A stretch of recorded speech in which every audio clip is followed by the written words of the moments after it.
Bom dia a todos. Antes de mais, muito obrigado pela vossa presença e pelo convite que a Grente me fez para estar aqui, com todo o prazer. Eu ainda estou um bocadinho perturbado com o acidente que presenciei antes de vir para cá e, portanto, é natural que eu demore um bocadinho a arrancar, porque fiquei de alguma forma emocionado com algumas das coisas que vi. Por acaso não aconteceu nada disso, mas se eu continuasse por aqui fora a falar de coisas más, garantidamente ia conseguir prestar a vossa atenção. Estamos muito treinados a ouvir falar de más notícias. Abrimos um telejornal e ouvimos falar de más notícias. Vamos ter com amigos nossos e falam-nos de crise. No entanto, tudo o que eu vos vou dizer aqui é verdade e eu acredito que haverá algumas pessoas que no final ainda dirão: está bem, não é assim. Também não pode ser assim. Eu estava aqui a ver a apresentação da Grenk e estava a pensar numa coisa interessante que era, se vocês saíssem daqui e copiassem o que a Grenk faz, dentro de um ano faturariam muito mais. E vamos só rapidamente observar, e eu que sou um curioso, alguém que vem de fora, e observa o que eu estava a ver nestes vídeos. Os colaboradores da empresa falam sistematicamente em servir os clientes. Falam sistematicamente em escutar o que os clientes querem. Falam sistematicamente em esforçar-me para ser melhor. Depois também falam de que treinam, formam, ajudam os seus clientes a que eles tenham sucesso. E por último, não contentes com isso, ainda vão ocupar algum do seu tempo a ajudar pessoas através da contribuição.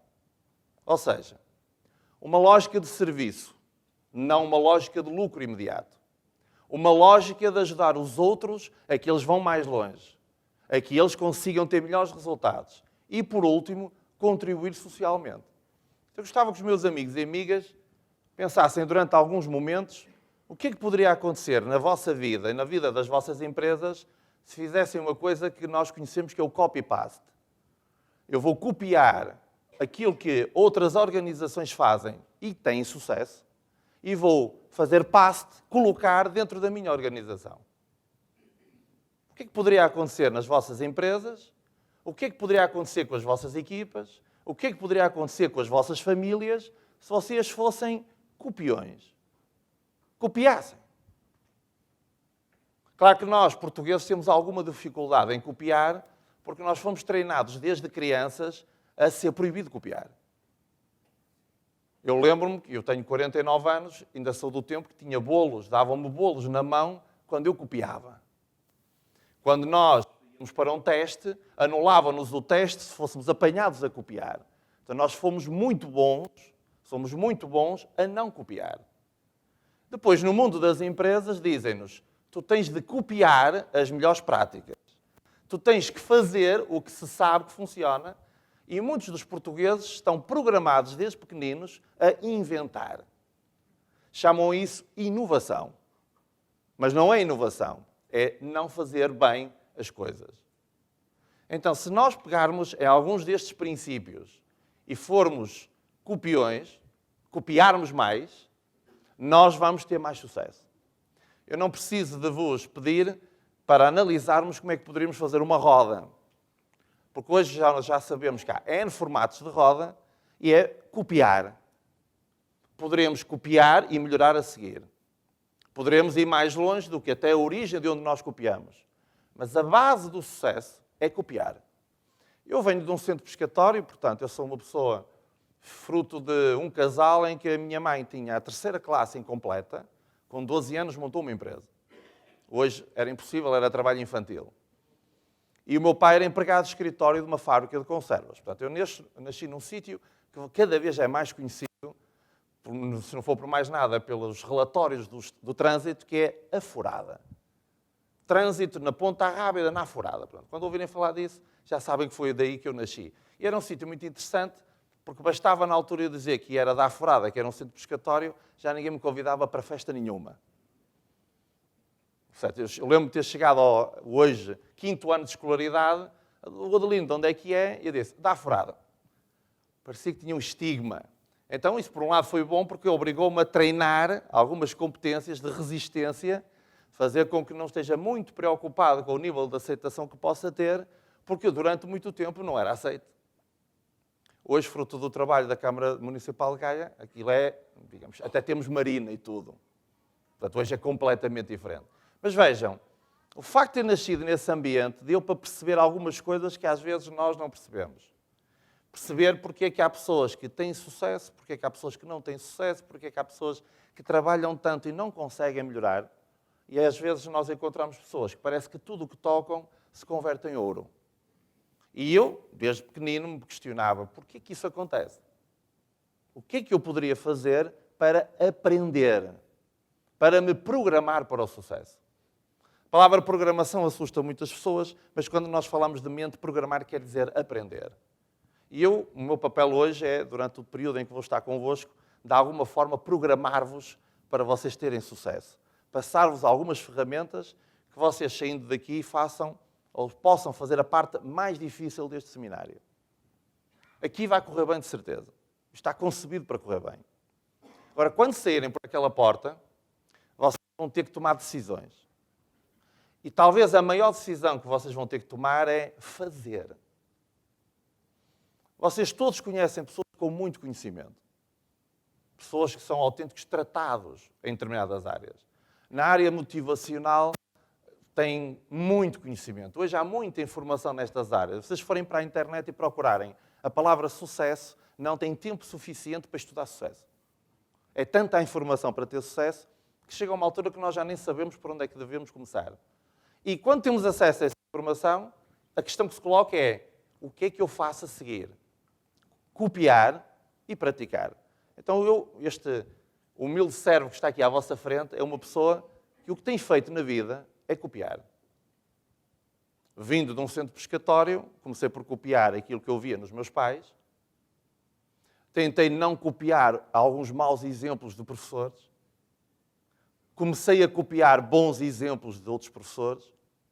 E assim sucessivamente. Eu hoje estou aqui e sou reflexo de copiar. Grande parte do que eu hoje sei, curiosamente, não me foi ensinado na escola. Eu até me atreveria a dizer que grande parte do que aprendi na escola hoje não me serve para coisa nenhuma. É interessante. Vocês, provavelmente, muitos de vocês hoje estão em áreas de atividade que não têm nada a ver com aquilo que é a vossa formação base.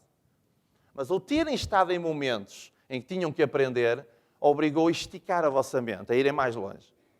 Então estes momentos, estes seminários que são organizados para vos ajudar, no que a mim me diz respeito, o meu propósito é fazer com que possamos olhar para a vida não apenas do ponto de vista do negócio ou do trabalho, mas percebermos que não há pessoas de sucesso só boas numa coisa.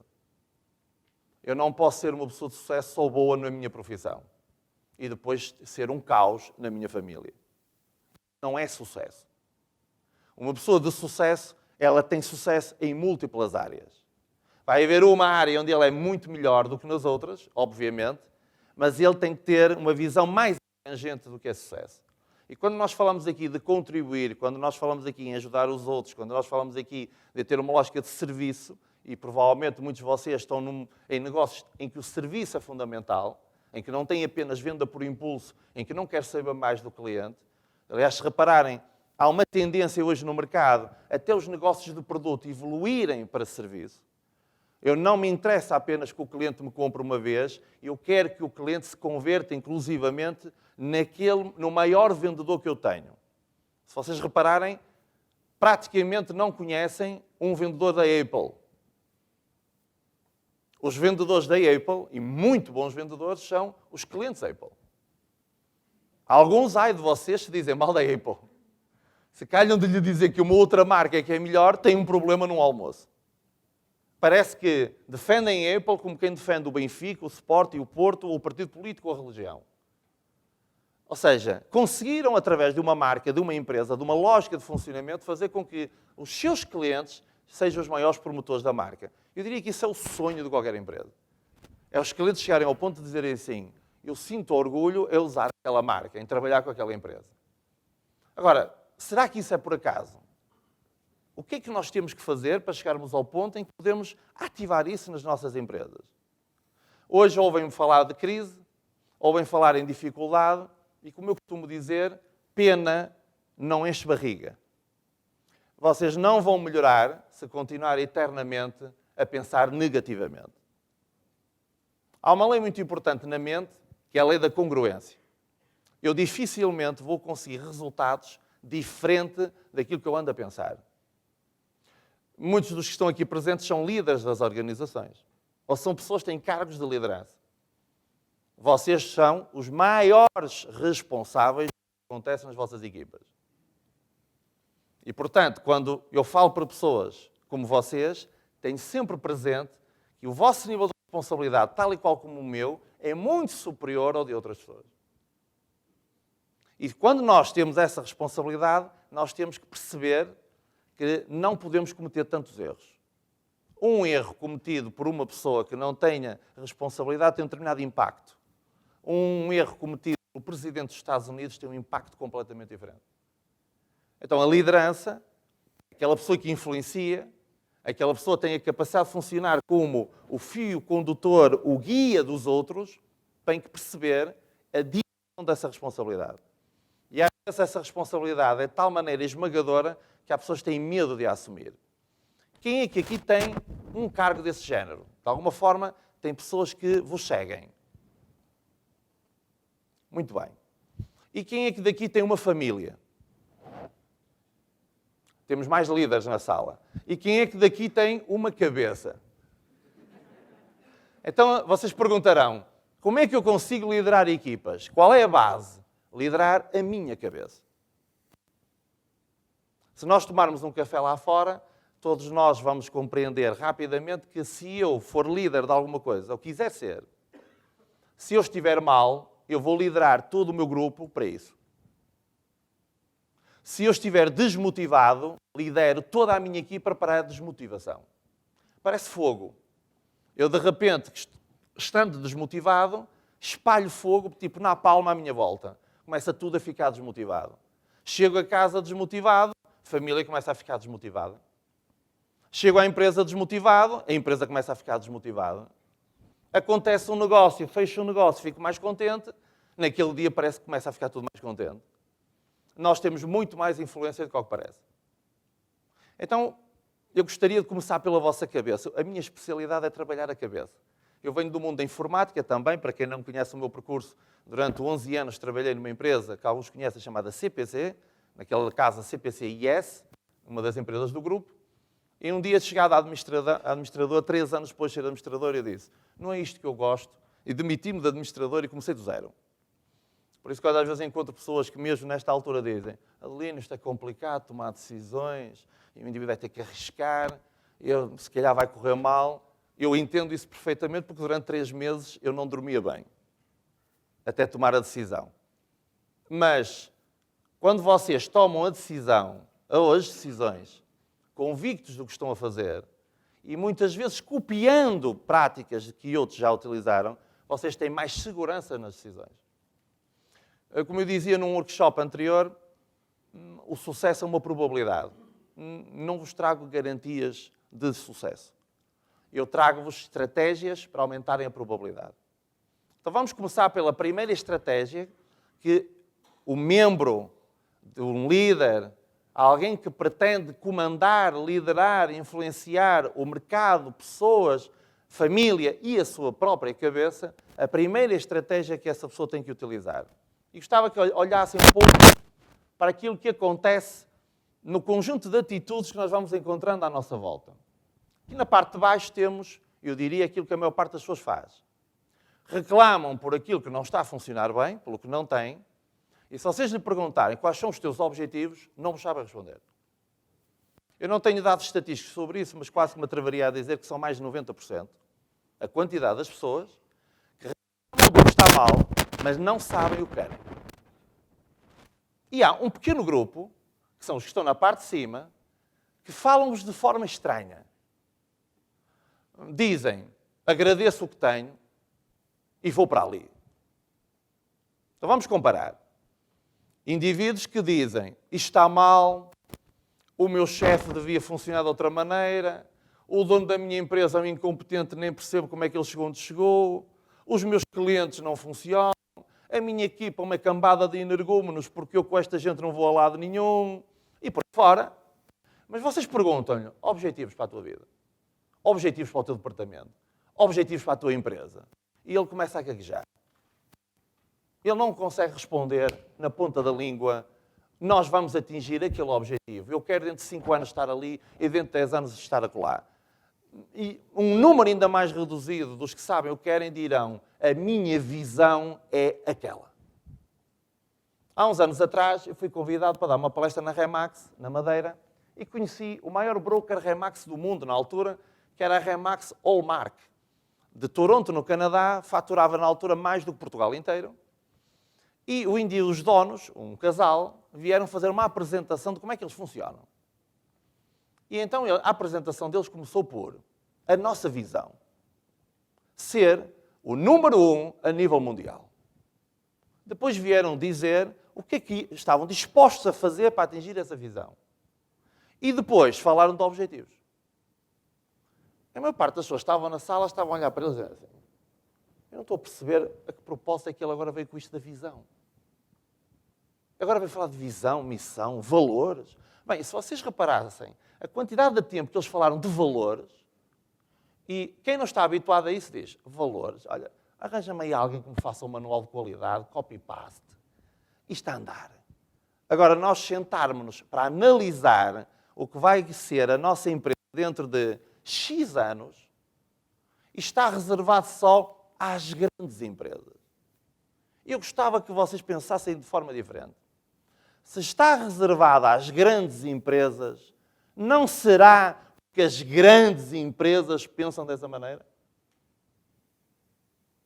E se vocês começassem a copiar o que essas grandes empresas fazem? Então, ao contrário do habitual, que é reclamar pelo que não tenho, não sabendo para onde quero ir, então vocês encontram hoje muita gente que diz, para que é que eu vou fazer planeamento? Para que é que eu vou sonhar? Para que é que eu vou definir objetivos para 2013 com a crise que está, com a dificuldade que está? Olha, eu vou vivendo um dia de cada vez. Vocês não encontram uma única pessoa de sucesso, uma, a nível mundial, que vos diga, eu não trabalho com objetivos.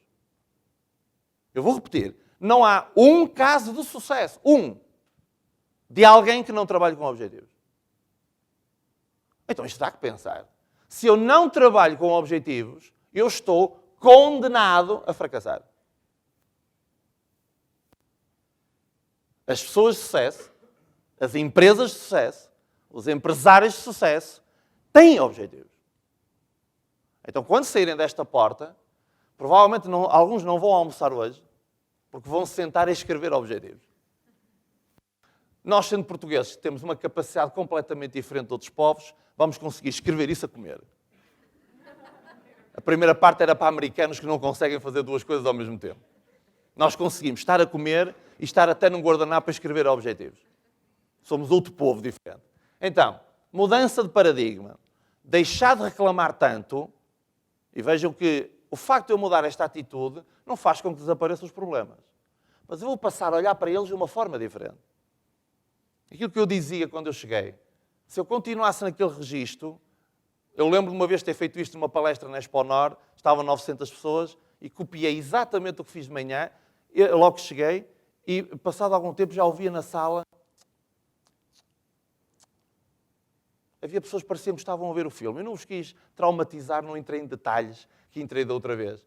E as pessoas já estavam a acreditar absolutamente naquilo que estava a ser dito, apenas porque era negativo. Apenas porque fazia parte do registro normal. E aparece alguém que vos diz, pensa de forma diferente, não pode ser assim. Não pode, isto não é possível. Às vezes dou cursos nestas áreas, há pessoas que no fim dos cursos, alguns até dizem assim, isto é espetacular, mas é difícil fazer. O problema é aplicar isto na prática. Isto é espetacular, mas se fosse assim, toda a gente estava bem. Não, meus caros. A pergunta está mal colocada. Não está toda a gente bem, porque a maior parte das pessoas anda a fazer isto tudo ao contrário.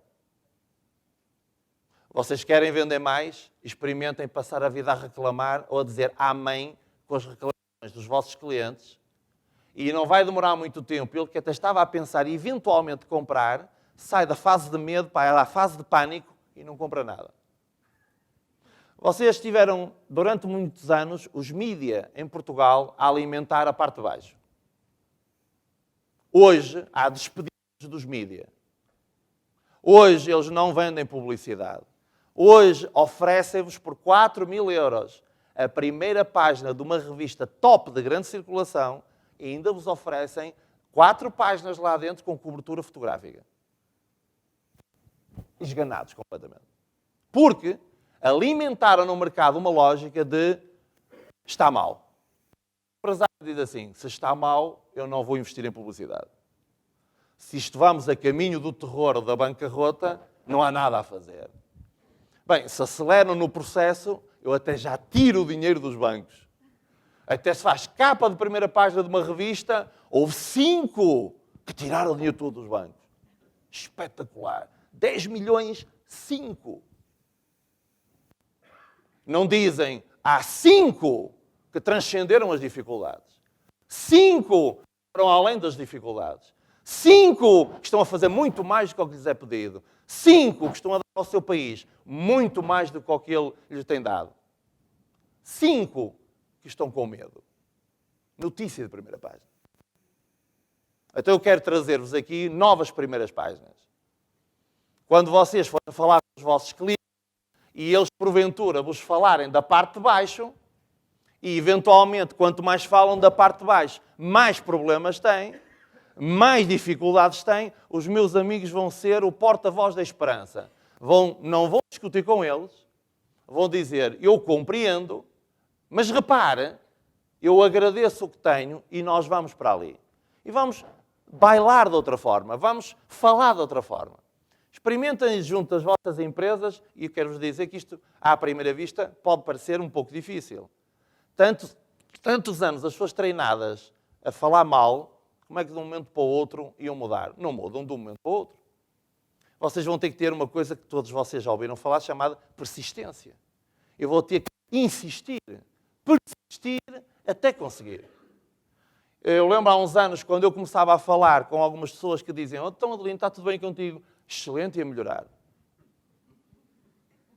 Excelente e a melhorar. Agradeço. Excelente a melhorar, que é para onde eu quero ir. O normal seria, vamos indo. Mais ou menos. Nunca pior. Gemendo e chorando neste vale de lágrimas. Autênticos poetas. Esta pessoa deveria mudar para a poesia. Há pessoas a falar convosco que são autênticos poetas. Para contar-vos de um problema, contam cada floreado que vocês dizem. Maravilhoso. Isto estava um romance. Mas continuam sem resolver o problema. Então, parte de baixo é a zona da preocupação. Parte de cima é a zona da ocupação. Parte de baixo é a zona do fracasso. Parte de cima é a zona do sucesso. Creio que era Vicente Lombardi que dizia o único local onde o sucesso vem antes do trabalho é o dicionário. Meus caros, sejam bem-vindos ao mundo do trabalho. Quem tiver problemas de vergar a coluna vai ter problemas no futuro. Nós temos que trabalhar. Agora, há muitas formas de trabalhar. Há os que trabalham muito e nada acontece, e há os que trabalham bem e as coisas começam a acontecer. Então, está toda a gente a notar? Primeiro trabalho para casa, primeira coisa a fazer ao sair daqui, mudar a forma de falar. Até agora queixava-me, agora vou pegar naquilo de que eu me queixava, vou definir objetivos para mudar isso e vou trabalhar, ocupar-me a mudar. Anthony Robbins, que é um orador americano, diz: as pessoas de sucesso não tornam a realidade melhor do que ela é, nem a tornam pior do que ela é. Olham para a realidade como ela é e mudam-na se não gostam dela. Se vocês não gostam dos resultados da vossa empresa, pelo amor de Deus, não emoldurem a pílula. Não digam que está melhor do que o que está. Essa brincadeira trouxe-nos quase à beira da bancarrota. Também não digam que está pior do que o que está. Eu lembro, há um tempo atrás, estava aqui em Lisboa e estava uma pessoa num curso nosso e dizia ela: Adelino, realmente, isto é incrível. Eu no outro dia estava a pensar com a minha mulher, nós temos os dois um bom emprego, felizmente empresas sólidas, temos os filhos em duas zonas diferentes da cidade, têm idades diferentes, nós ia cada um no seu carro de manhã para levar os filhos à escola, ouvimos falar da crise, passamos a andar os dois num único carro, para poupar. E a nossa vida de manhã é um caos. Porque com um único carro temos quase que atravessar a cidade de um lado para o outro para conseguir entregá-los na escola. Depois pus-me a pensar, porquê? Será que eu preciso mesmo de fazer isto? E não preciso. Ou seja, é interessante como é que temos dificuldade em fazer copy-paste das coisas boas e às vezes parecemos tão bons a copiar os maus hábitos. O vizinho está com problemas e eu acho que se pega.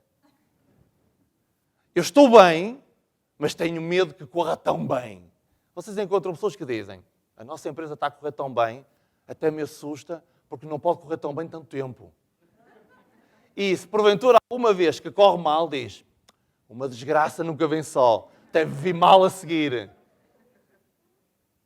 Temos que mudar isso. Nós somos muito bons em muitas coisas. O povo português tem as mulheres mais bonitas do mundo, como vocês sabem. E se alguém tiver dúvidas, experimentem ir 3 dias a Londres e vão perceber o que eu quero dizer. Se vocês estão em Londres, começam a olhar para o passeio e dizem assim, parece que a forma é toda a mesma, deixa-me regressar ao meu país, que menos temos diversidade.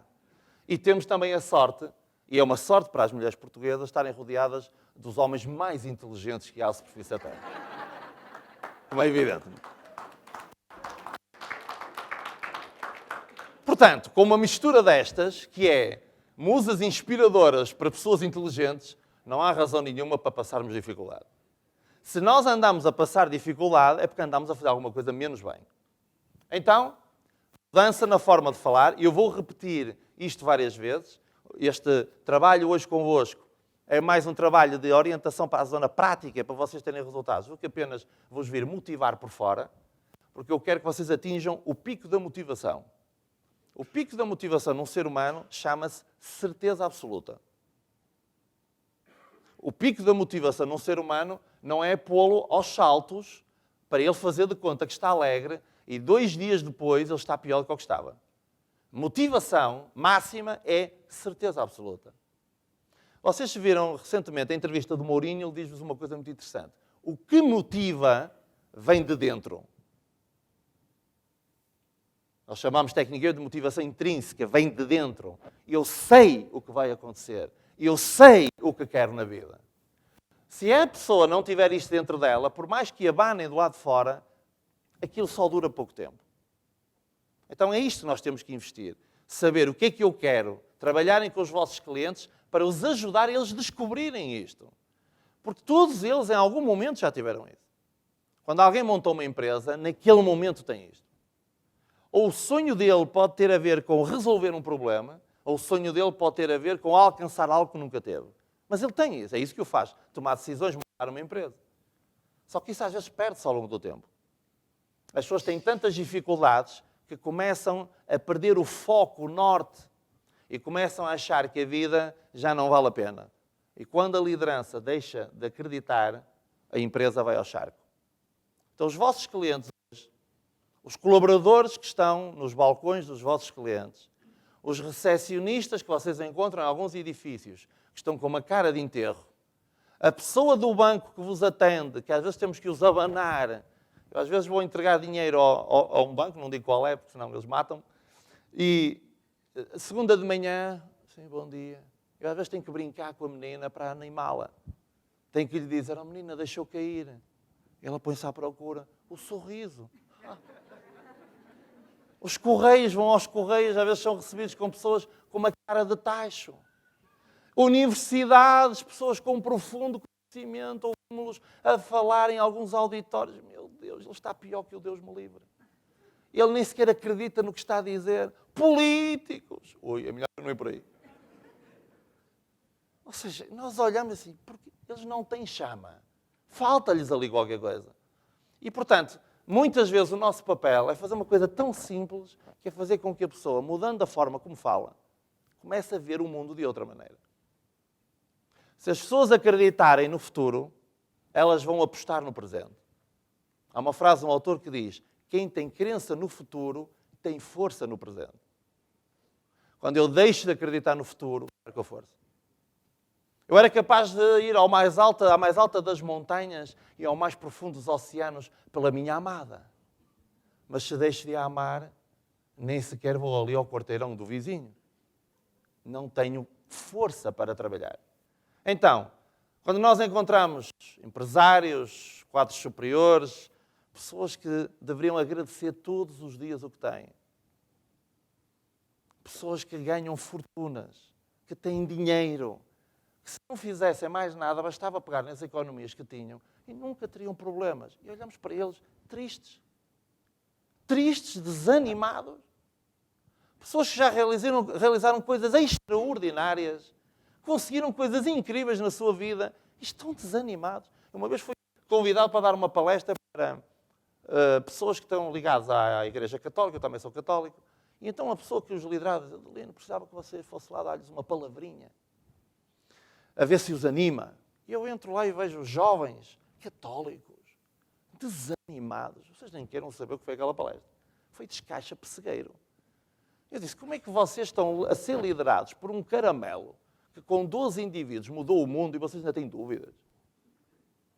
Se vocês pertencessem a outro tipo de lógica, ainda vá que não vá. Agora, queres mais evidências? Uma vez fui ajudar um senhor que era camionista de longo curso e o dia prometeu à mulher que quando se reformasse haveria de a compensar para dar uns passeios.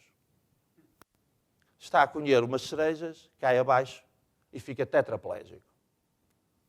Entra no hospital e vejam o interessante. Não entrou propriamente num agradecimento total, mas disse: eu vou sair daqui pelo meu pé. Sabe o que quer? O que é que faz a família? Está bem. Está bem, paizinho. Os médicos fazem relatórios técnicos, elaborados, que dizem: não é possível. Tem tetraplegia a nível não sei o quê. Comecem a preparar-se, porque ele, quando regressar a casa, vai funcionar de outra maneira. Vão ter que fazer obras, acabar com os degraus para em rampas, mudar as casas de banho para poder ter a cadeira de rodas. E a família, em vez de acreditar num sonhador, acredita no relatório de um médico. Só que o sonhador continua a sonhar. Portanto, depois de lhe fazerem traqueotomia, para lhe fazer aqui um buraco para ele poder respirar, porque ele não funcionava, ele continua sempre a dizer o mesmo. Está, eu diria, quase obcecado pela cura, não preocupado com a doença. Ele está ocupado com a cura. E não vai o diabo tecê-las e ele começa a recuperar. Começam a ter que lhe tapar isto porque ele respirava, ele começa a mexer os braços. Eu vou abreviar a história. Eu, quando fui chamado para ir lá à casa, ele veio-me receber à porta, na cadeira de rodas. Ele a conduzir a cadeira de rodas. E vocês perguntarão, porquê é que me pediram ajuda? A família entrou em pânico com o que aconteceu. Aquele homem que sempre acreditava que ia curar-se, dão-lhe uma alta para ir para casa e ele, quando chega à casa, percebeu uma coisa muito importante. Os meus filhos mentiram-me e a mulher da minha vida mentiu-me. Deixou de falar, deixou de colaborar com eles e nunca mais melhorou. E sabem que nós temos muito este hábito. Depois de tranca, não é? De casa roubada, trancas à porta, e agora que estamos com medo, chamamos a Santa Bárbara. E então toca pedir ajuda, a ver se alguém ia ajudar. E eu, quando chego junto do homem, depois de me ter em contato, o que aconteceu, e reparar o que estava a acontecer à minha frente, eu disse: eu não tenho mais nada para lhe dizer. E provavelmente era o que eu vos diria a vocês. Eu não tenho mais nada para vos dizer. Porque o que eu vos estou a dizer, vocês já sabem. E eu virei para a pessoa e disse: olha, eu podia trazer vídeos para lhe mostrar que há pessoas que curam doenças, desde cancros a coisas de todo o tipo que você possa imaginar. Eu podia, mas não vale a pena. Você só tem que olhar para o espelho. Você só tem que recordar de onde veio. Você só tem que recordar o que já fez. O ser é uma pessoa que fez isto que me contaram. Continuamos a conversar. E a esposa, muito boa senhora, diz-me: olha, vou trazer qualquer coisinha para o seu comer, doutor. Tenho aqui um bolinho, tinha-me feito um bolinho de chocolate. portas travessas souberam que chocolate é uma tentação. Um bolinho de chocolate, um cafezinho, e ele, claro, não pode comer, ele só bebe líquidos, não é? Estamos a conversar e, de repente, eu olho para a senhora que está ao lado do marido, começa a ficar muito vermelha, quase em estado de choque, e começa assim a olhar, e eu disse, mas há algum problema? Ela está a olhar e a apontar para o marido e a dizer, ele não pode comer. Ele estava tranquilo a comer o chocolate. Eu estava a comer o bolo de chocolate, ele pegou na amêndoa cavaqueira a comer o bolo de chocolate, não se engasgou, não morreu, e agora vocês perguntam ao médico, doutor, e agora como é que explica isto? Não sei. Então quero-vos dizer o seguinte. Eu gostava que vocês se preparassem para milagres durante o ano.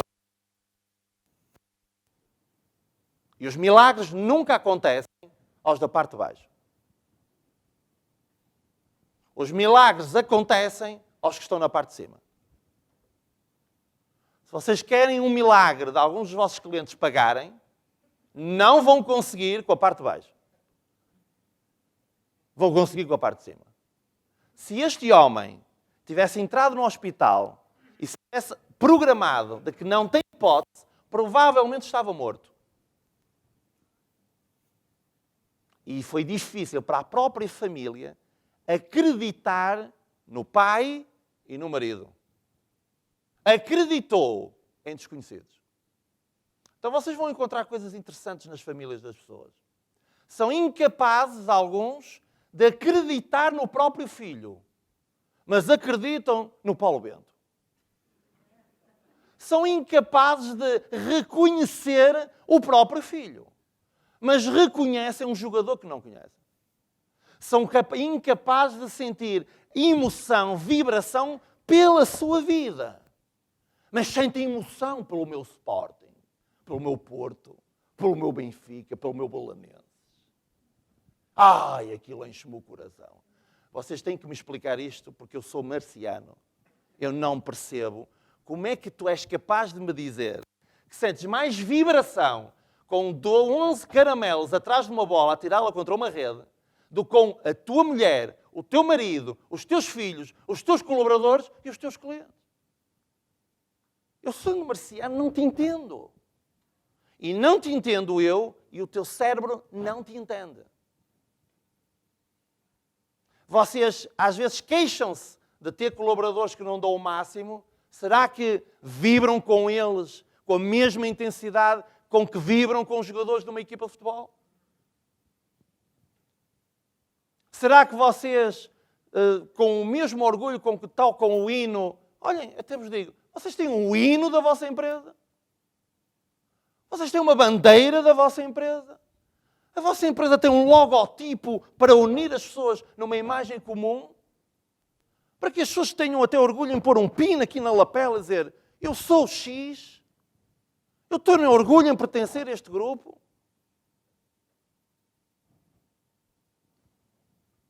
Há muito a fazer, meus caros. Eu diria que está tudo por fazer. Então, nós observamos isto. Eu uma vez fui ver um Porto Benfica, eu sou um adepto do Porto não praticante. E então, convidaram para ir ver um Porto Benfica. Eu estou a ver um Porto Benfica no Estádio do Dragão. Estádio do Dragão. E estava num daqueles lugares cativos que um amigo meu que é empresário lá tem. E diz, Alino, vem de Itália. O quê? E ele? Ah, não, estava animado. E estou a ver o Porto Benfica e está a chegar um indivíduo com umas muletas com o filho. E eu comentei com esse empresário. Epá, eu admiro-me estas pessoas que, mesmo até com problemas de saúde, vêm ao futebol. Um indivíduo muito calmo, muito tranquilo, com o filho. Eu à espera de grande liderança pelo exemplo. E foi liderança pelo exemplo. Quando entrou o Benfica, ouçam, ele estava tão motivado que ele deixou as muletas e de pé era o meu filho.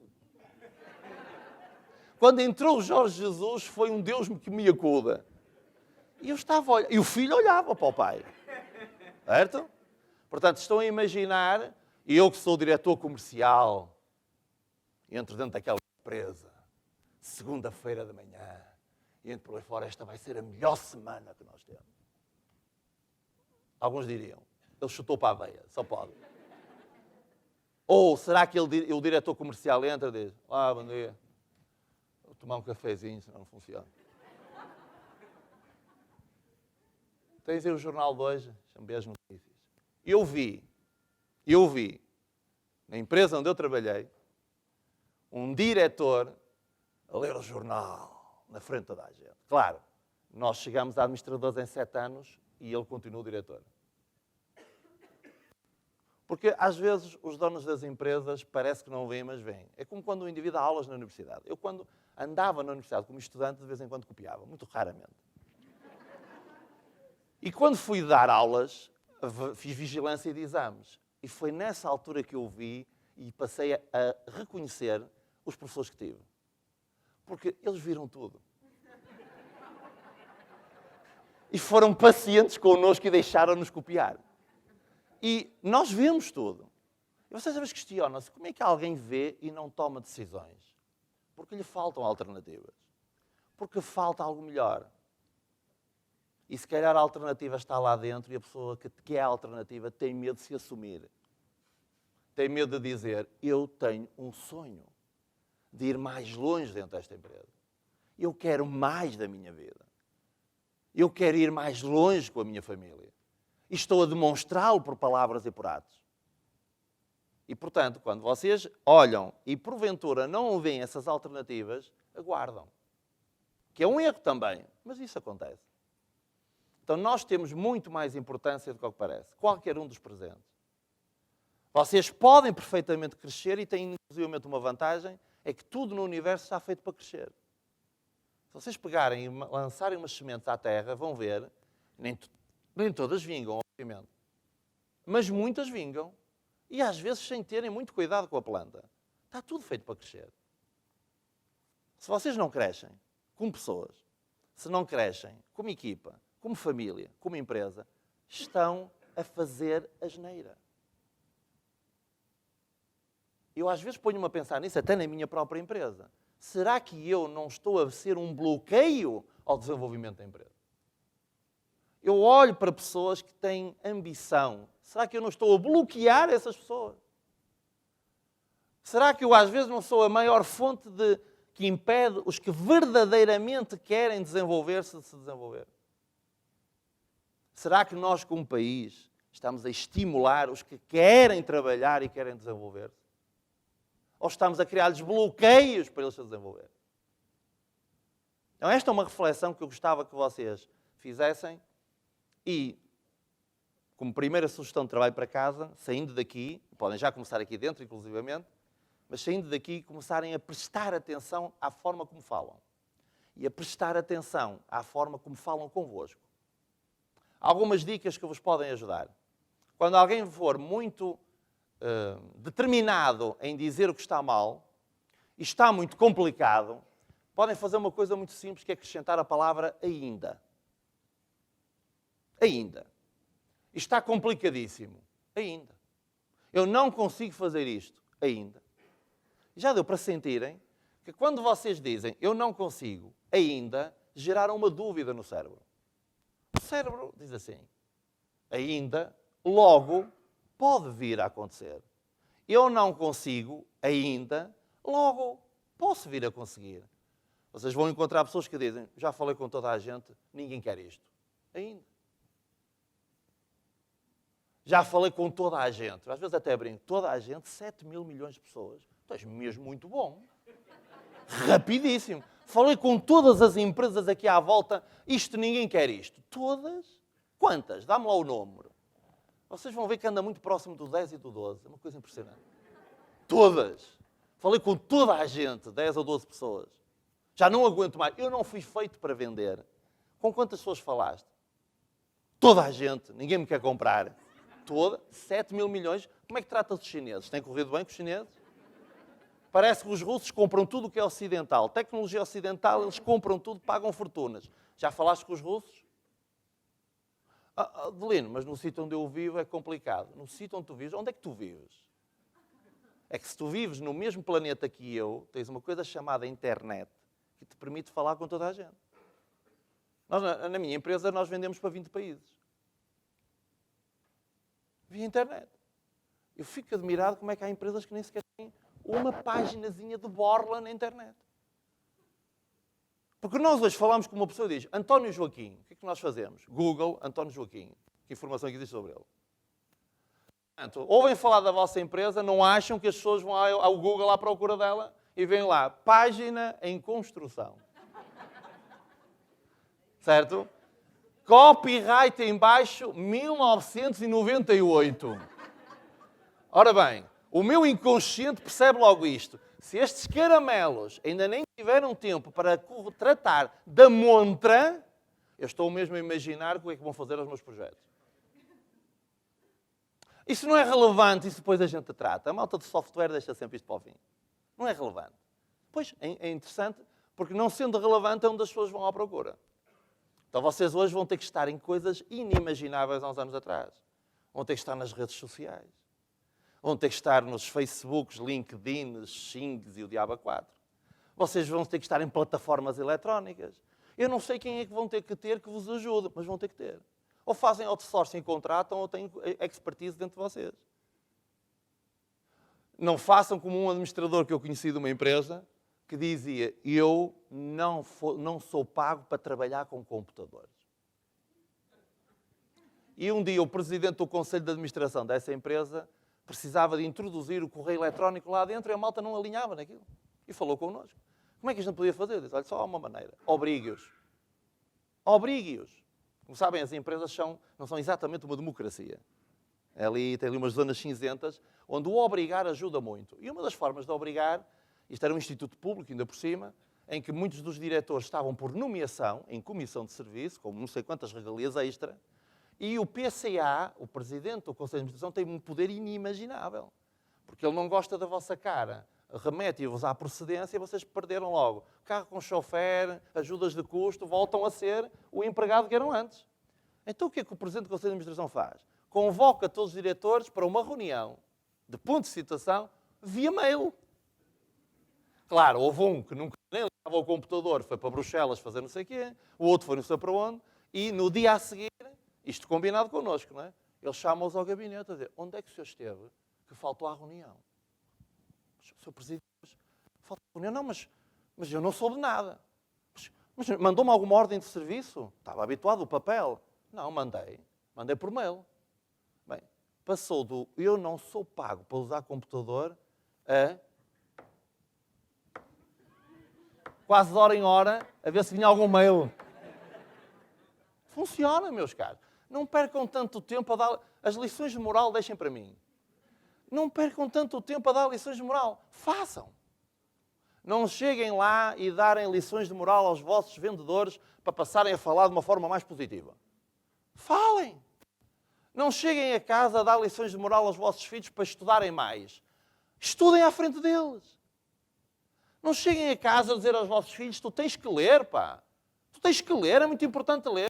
Tu tens que saber inglês para o futuro. Tu sem inglês não vais a lado nenhum. E eles que vos vejam, pelo menos, já não digo às vezes a ir, a inscrever-se no instituto. Pelo amor de Deus, não façam parte do grupo que está a almoçar e diz, marido para a mulher, malta tira um curso superior, olha que miséria de país. Que em vez de acarinhar os nossos talentos, trata-os abaixo da cão. Estudam durante 15, 16 anos, alguns mais. Aproveitam a queima das fitas.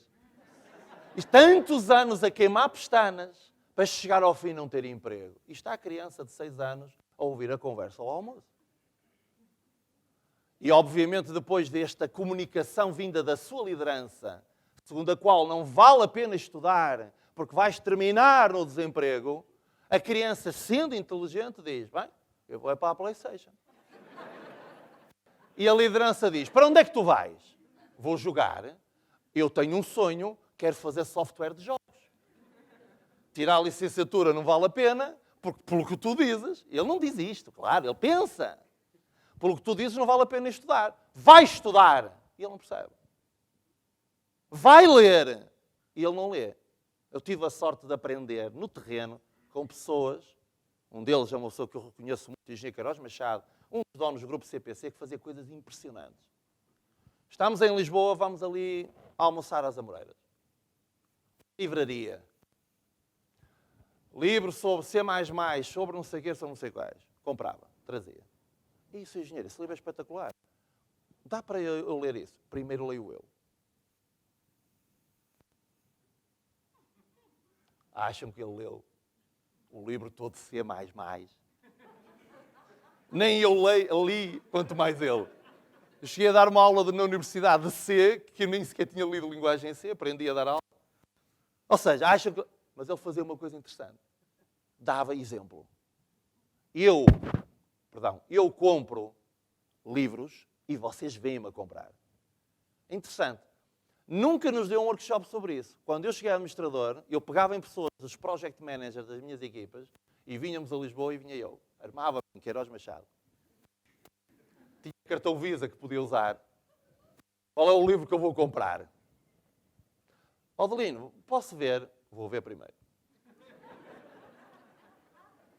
Portanto, se vocês querem que a vossa equipa tenha mais vontade de ter formação, pelo amor de Deus, não façam parte do grupo que diz: ora bem, quem é que vamos mandar ao curso de liderança que eu não preciso?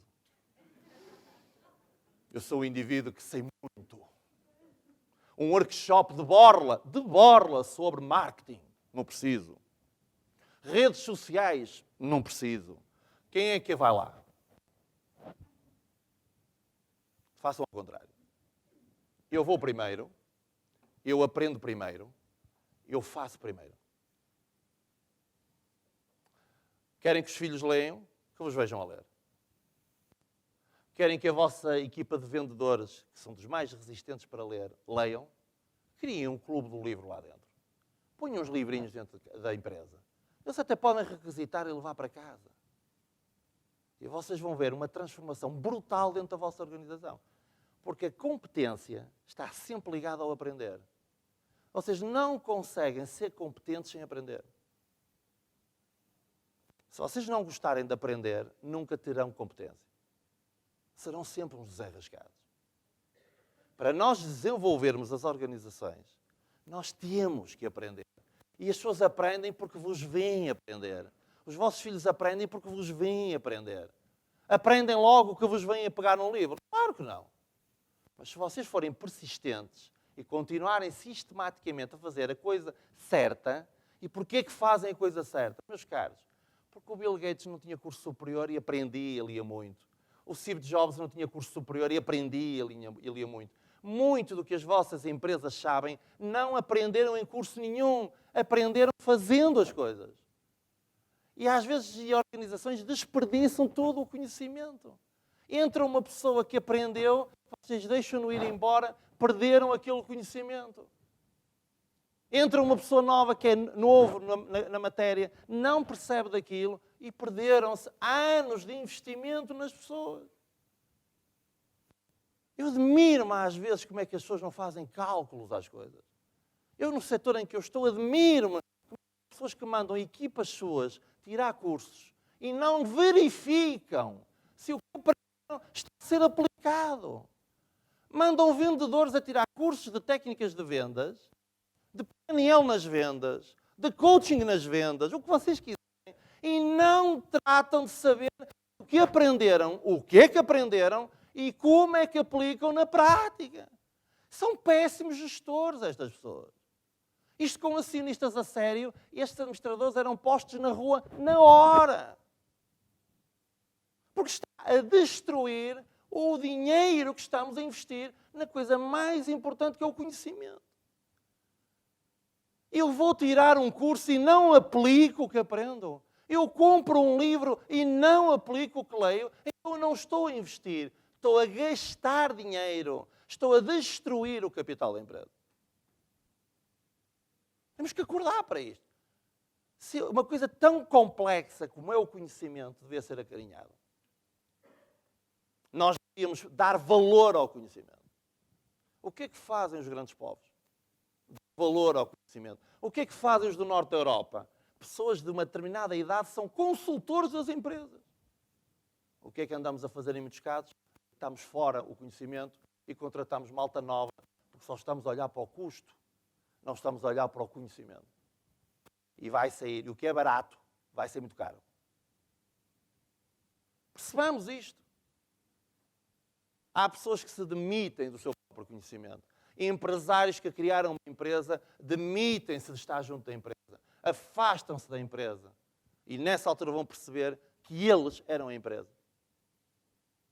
Nós queremos tudo de borla. Nós queremos tudo sem custos. E vocês leem livros de milionários americanos que vos dizem coisas interessantes. Procura um indivíduo que saiba mais do que tu e paga-lhe no mínimo o almoço. É estranho vocês contactarem um milionário e vocês é que lhe pagam o almoço. Ir ter com um indivíduo que é milionário e dizer assim, eu quero almoçar consigo, permita, eu quero pagar-lhe o almoço. Dificilmente lhe vão pagar o conhecimento. Mas é importante que ele perceba que vocês não serão fardo da próxima vez que queiram almoçar com ele.